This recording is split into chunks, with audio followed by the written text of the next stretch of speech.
Rasulullah Shallallahu Alaihi Wasallam dulu lantai masjidnya itu kan belum di keramik, ya, belum ada karpetnya, apalagi di keramik aja belum ya. Sehingga Rasulullah itu kalau sholat dengan menggunakan sendalnya. Kalau ini sudah dikasih karpet keramik ini ya jangan sholat dengan sendalnya, karena sudah bersih ya. Kemudian Rasulullah ketika sholat itu diingatkan oleh malaikat Jibril kalau di sendalnya itu ada najisnya.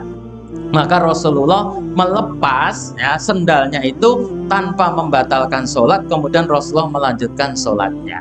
Ini menunjukkan bahwasanya kalau najis itu bisa dihilangkan ketika dia sholat, maka sholatnya tidak perlu dibatalkan. Misalnya ketika dia sholat ternyata ingat pecinya itu najis, maka kalau dia bisa melepas pecinya itu tanpa harus membuka aurat. Kalau melepas peci kan nggak membuka aurat ya. Tapi kalau kasusnya sarung beda.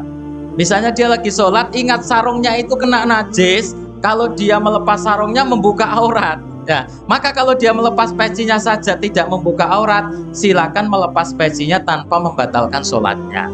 Tapi kalau dia melepas sarungnya, dia masih memakai misalnya celana panjang gitu ya, kan ada yang pakai celana panjang dan sarung, tanpa harus membatalkan sholatnya bisa. Tapi kalau membuka sarungnya ternyata auratnya terbuka, maka dia membatalkan sholatnya, mengganti sarungnya tersebut. Jadi kondisinya dua. Jadi ketika seorang sudah selesai ketika sholat ada najis, dihilangkan dulu najisnya tanpa harus membatalkan sholat bila tidak membuka auratnya. Tapi kalau ingatnya najis itu adalah setelah selesai sholat, tapi awalnya dia sudah wudhu, tapi ternyata yang terkena najisnya itu sarungnya, dan dia sudah selesai sholat, maka najis yang melekat pada sarung ini dan ingatnya setelah selesai sholat, maka sholatnya adalah sah.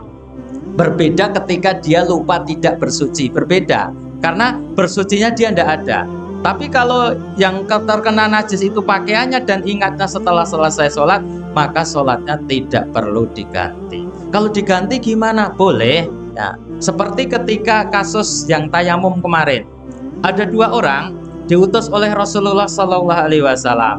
Kemudian keduanya ini dalam keadaan junub. Maka yang satu mencari air ya, kemudian nggak ketemu, kemudian keduanya tayamum ya. Pada waktu setelah keduanya tayamum kemudian sholat, ketika waktu sholat masih ada ya, kemudian ada air sehingga dia harus mandi atau dia bisa berwudu, maka yang satu mengulangi sholatnya, berwudu atau mandi, kemudian mengulangi sholatnya. Yang satu tidak, karena dia merasa apa? Aku sudah sholat dengan tayamum, berarti sholatku sudah sah.